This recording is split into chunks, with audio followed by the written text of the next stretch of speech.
Hello दोस्तों, नमस्कार। स्वागत है आपका आज की इस वीडियो में बताने वाले हैं क्लास 9th की प्रश्नवाली 13.7। ठीक है, 13.7 का क्वेश्चन नंबर 6। ठीक है, तो क्वेश्चन नंबर 6 में करा है एक लंब वृत्तीय शंकु का आयतन 9008 से 56 सेंटीमीटर क्यूब है। यदि इसके आधार का व्यास 28 सेंटीमीटर है तो ज्ञात कीजिए। ठीक है, तो इसमें कौन कौन चीज़ ज्ञात करना है।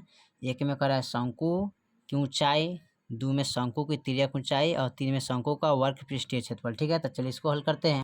चलिए यहाँ पर क्वेश्चन नंबर 6 को नोट कर लिया है। ठीक है, यहाँ पर हमने लिखा है शंकु का व्यास कितना है 28 सेंटीमीटर। शंकु का त्रिज्या निकालेंगे, तो त्रिज्या निकालने के लिए क्या करते हैं, लिखते हैं d/2। ठीक है, d से व्यास को दर्शाते हैं, यानी कि व्यास बटा 2 लिख सकते हैं। ठीक है, तो व्यास कितना है 28, तो लिखेंगे 28 बटा 2, घटाएंगे तो 7 दूनी 14 सेंटीमीटर। ठीक है, यानी कि त्रिज्या कितना आ गया शंकु का 14 सेंटीमीटर। अब करें शंकु का आयतन बराबर शंकु का आयतन बराबर फॉर्मूला होता है 1/3 पाई r² h। ठीक है, h होता है। ठीक है, अब बराबर इसका टोटल 9008 से 56 सेंटीमीटर क्यूब आया है। ठीक है, चलिए इसको हल करते हैं। तो पॉइंट 1 में हल करेंगे तो इसका क्या निकालने के लिए कर रहा है, सबसे पहले इसका पॉइंट 1 में कर रहा है कथी, यहाँ पर दिया है शंकु की ऊंचाई ज्ञात करना है। किसका, शंकु की ऊंचाई। तो यहाँ पर शंकु का ऊंचाई निकालेंगे। ठीक है, तो ऊंचाई निकालने के लिए क्या करते हैं, लिखेंगे फार्मूला 1/3 गुने पाई के मान 22/7 गुने आर के मान कितना है 14, तो यानी कि 14 गुने 14 h। ठीक है, बराबर 9008 से 56। अब इसमें हमें निकालना है किसका मान, h का मान। तो h बराबर लिखेंगे, इसको लिखेंगे 98, 56 गुने 3 ऊपर चला जाएगा। ठीक है, 7 भी ऊपर चला जाएगा, अब बाकी नीचे चला जाएगा। ठीक है, बाकी नीचे 22 गुने यहाँ पर चलाएगा 14 गुने 14। ठीक है, अब इसको कटाएंगे। ठीक है, कैसे कटाइएगा देखिए, सबसे पहले इसको कटाएंगे 7 दूनी 14, कट गया। अब उसके बाद देखिए इनको कैसे कटाएंगे, तो यहाँ पर कटाने के लिए सबसे देखिए 22 से इसमें इसको लगाएंगे। ठीक है, इनको कटाएंगे, 22 से कटाइएगा तो कितने मरतबे कटेगा, तो सबसे पहले 22 से कटाने के लिए इनको, चलिए तो यहाँ पर हम 22 से इसको कटाएंगे तो ये कट जाएगा 448 मरतबे 22 से। ठीक है, कितना मरतबे कटेगा 448 मरतबे। ठीक है, और फिर उसके बाद क्या करेंगे, फिर इनको 448 को कटाएंगे। ठीक है, किन से, इनसे कटाएंगे।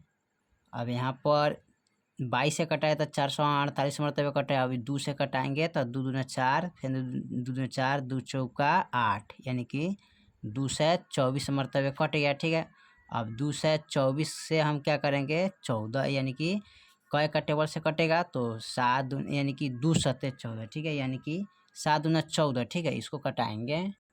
चलिए तो यहाँ पर 14 से इसको कटाएंगे तो 14 कम 14 14 छक 84, यानी कि ये भी आपका कट जाएगा। ठीक है, तो बच गया इसमें क्या 16 गुने 3, तो 3 लिखेंगे, 16 3 48, यानी कि इंच ऊंचाई कितना आ गया 48 सेंटीमीटर। ठीक है, चलिए अब इसमें निकालना क्या है, दूसरी का भाग निकालने के लिए क्या करें है तिर्यक। ठीक है, क्या निकालेंगे, इसमें कर है शंकु की तिर्यक ऊंचाई। ठीक है, तो यहाँ पर हल करते हैं। शंकु की तिर्यक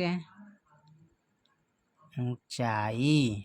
ठीक है, तो शंकु का तिर्यक ऊंचाई निकालने के लिए क्या करते हैं, यानी कि L बराबर इसका फॉर्मूला आता है, यानी कि h² - r²। ठीक है, L बराबर, तो यहाँ पर यानी इस रूट अंडर होता है। ठीक है, इसको लगाते हैं। ठीक है, अब यहाँ पर लिखेंगे h इसका मान। ठीक है, h का मान कितना है 48² - r का मान कितना है 14²। अब इसको L बराबर यानी कि 48 को 2 बार गुना करेंगे तो कितना आ जाएगा 2304 प्लस 14 14 196, और जोड़ेंगे तो टोटल आ जाएगा एल बराबर कितना 2500। ठीक है, कितना आएगा यहाँ पर लिख लेते एल बराबर टोटल रूट अंडर 2500। अब 2500 के यानी कि इसको तोड़ेंगे तो 2500 में 2 को 50 आएगा। ठीक है, तो यानी कि इसमें से एगो 50 लिखेंगे। ठीक है, यानी 2 को 50 के बदला एल बराबर कितना हो जाएगा एगो 50 हो जाएगा। ठीक है, तो ये निकल गया शंकु का तिर्यक ऊंचाई। ठीक है, क्या होगा शंकु का तिर्यक ऊंचाई। अब उसके बाद क्या करते हैं शंकु का पृष्ठीय क्षेत्रफल निकालेंगे। ठीक है, तीसरा में अब तीसरा में कर रहे हैं शंकु का वर्ग पृष्ठीय क्षेत्रफल निकालें। ठीक है, तो चलिए इसको निकालते हैं। पॉइंट तीसरा नोट कर लें दीजिए, इसको लिखेंगे शंकु का वक्र पृष्ठीय क्षेत्रफल। तब फॉर्मूला आता है पाई आर एल। पाई का मान क्या होता है 22/7 गुने आर के मान 14 गुने एल के मान 48। 7 दूनी 14। ठीक है, अब यहाँ पर जो बच गया उसको गुना करेंगे तो 22 दूना 44 गुने 48। अब इसको जब गुना करेंगे, ठीक है, यानी यहाँ पर गुना यहाँ पर एल का मान 50 ना है जी, तो यहाँ पर 50 रखेंगे। ठीक है, यहाँ पर कितना रखेंगे 50। ठीक है, यहाँ पर देखिए मिस्टेक हो गया थोड़ा सा, इसको यहाँ पर हम हल करते हैं। जैसे कि पाई आर एल है ना, तब पाई के मान 22/7 गुने आर के मान 14 गुने एल के मान कितना आया है 50, तो इस तरह रखेंगे। ठीक है, अब इसको कटाएंगे 7 दूना 14 कट गया। अब 22 दूनी 44 गुने 50, 5 चौका 20, 5 चौका 20 21 22। ठीक है, एक और 0 यानी कि 2200 सेंटीमीटर स्क्वायर। ठीक है, यही आपका फाइनल आंसर हो जाएगा। ठीक है, चलिए तो क्वेश्चन नंबर 6 आपका कंप्लीट हो गया। फिर मिलते हैं अगले वीडियो में, तब तक के लिए जय हिंद जय भारत।